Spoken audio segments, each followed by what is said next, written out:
মহিলাদের SAFF football চ্যাম্পিয়নশিপে আজকে ভারত 2-0 গোলে বাংলাদেশের কাছে পরাজিত হয়েছে। বাংলাদেশের অধিনায়ক অর্পিতা এবং আলপি আক্তার এই দুজনের গোলে ভারত আজকে তা বাংলাদেশের কাছে 2-0 গোলে পরাজিত হয়েছে। পামেলা কন্টির ভারতীয় দলের জঘন্য পারফরমেন্স আজকে দেখতে পাওয়া যায় নেপালের পোখরা স্টেডিয়ামে, যেখানে পিটার বাটলারের অধীনে বাংলাদেশ ফুটবল দল দুরন্ত ফুটবল খেলে।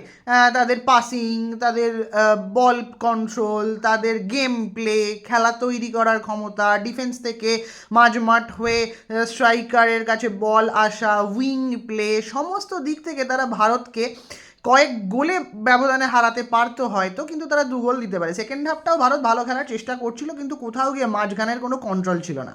পামেলা কন্টি মাত্র 1 মাস আগে জয়েন করেছেন ভারতীয় টিমে। সেই ভারতীয় টিমকে নিয়ে তিনি সাফ কাপে গেছেন এবং সাফ কাপ থেকে তিনি ভালো ফলের প্রত্যাশা করার চেষ্টা করছিলেন। কিন্তু পিটার বাটলার দীর্ঘদিন ধরে বাংলাদেশের মহিলা দল নিয়ে কাজ করছেন এবং তিনি তার দলের প্রতি প্রচণ্ড আশাবাদী। বাংলাদেশ মহিলা ফুটবল দল পিটার বাটলারের আন্ডারে এসে দুরন্ত ফুটবল খেলছে। কয়েক মাস কয়েক বছর যাবৎ ধরে তিনি কন্টিনিউয়াসলি এই দলের পিছনে লেগে রয়েছেন এবং প্লেয়ারদের সুশৃঙ্খলভাবে এবং ইউরোপীয় স্টাইলে ফুটবল খেলানোর চেষ্টা করছেন, যেখান থেকে গেম প্লে মানে গঠনমূলক ফুটবল যেটাকে বলা হয়, তিনি বারবার প্রজন্ম তৈরি করার দিকে চেষ্টা করছেন। মানে তিনি প্লেয়ার তৈরি করার চেষ্টা করছেন, তিনি দীর্ঘমেয়াদী ভাবনা চিন্তা করছেন, তিনি শর্ট টার্মে কম সময়ের মধ্যে কীভাবে কয়েকটা টুর্নামেন্ট জিতে হিরো হয়ে যায় সেই চেষ্টা করছেন না। তাই তিনি বলেছেন, এই টুর্নামেন্ট চ্যাম্পিয়ন হওয়া আমার কাছে আসল উদ্দেশ্য নয়, আমি এই টুর্নামেন্টের মাধ্যমে আন্ডার-20 এশিয়ান কাপ এবং ন্যাশনাল টিমের জন্য ফুটবলার খুঁজতে এসেছি যারা সামনে আসরে বড় ফুটবল খেলতে পারবে।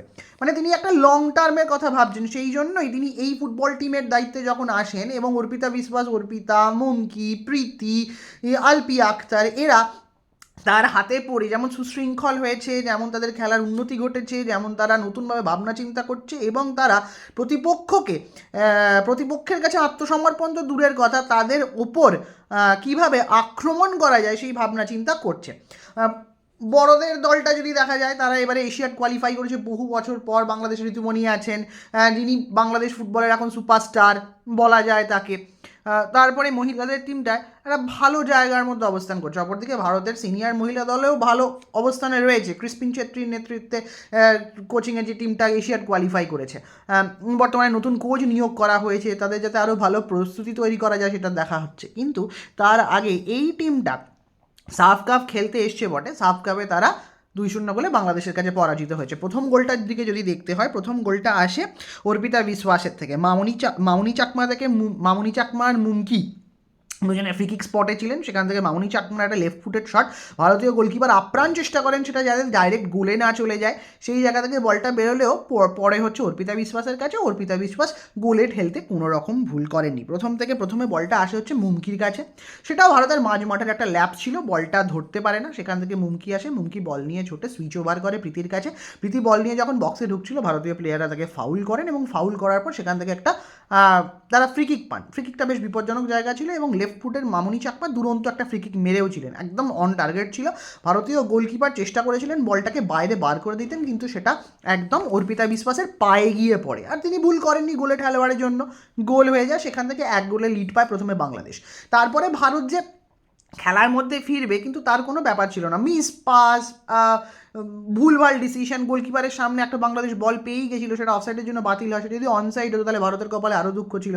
সেকেন্ড হাফেও মানে যাচ্ছে তাই ফুটবল, সেখানে বাংলাদেশ অনেক ভালো ফুটবল খেলার চেষ্টা করেছে, 2 গোলে লিড নিয়েছে, 2 গোলে তারা জয়লাভ করেছে।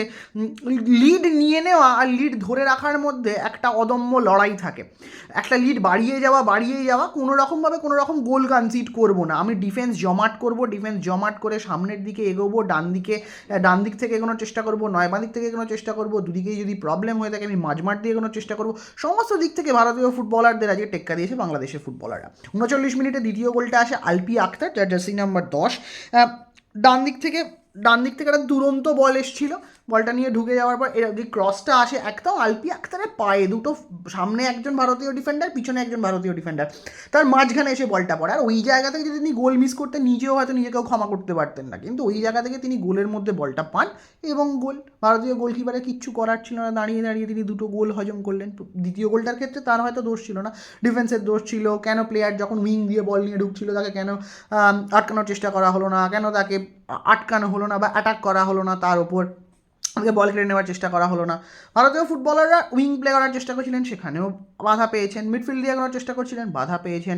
ডান দিক দিয়ে যখন বেরোবার চেষ্টা করেছেন, বাধা পেয়েছেন। তারা গোলের সুযোগ পেয়েছেন, নষ্ট করেছেন। এই ছিল আজকের ম্যাচ। সাফ অনূর্ধ্ব-20, অনূর্ধ্ব-19 সাফ চ্যাম্পিয়নশিপ মহিলা বাংলাদেশ ফুটবল দলের কাছে 2-0 গোলে পরাজিত হয়েছে ভারতীয় ফুটবলার মহিলা দল। এটাই আজকের আপাতত নিউজ। আশা করি পরে হয়তো ভারতীয় ফুটবল দল আরও ভালো প্রত্যাবর্তন করবে, পামেলা কন্টির আন্ডারে পামেলা কন্টি আরও ভালো টিমটাকে তৈরি করতে পারবেন, তখন ভারত জিতবে। স্পোর্টস রিলেটেড যদি খবর ভালো লেগে থাকে তাহলে অবশ্য শেয়ার করতে পারেন, যদি আপনাদের ভালো লাগে তবেই।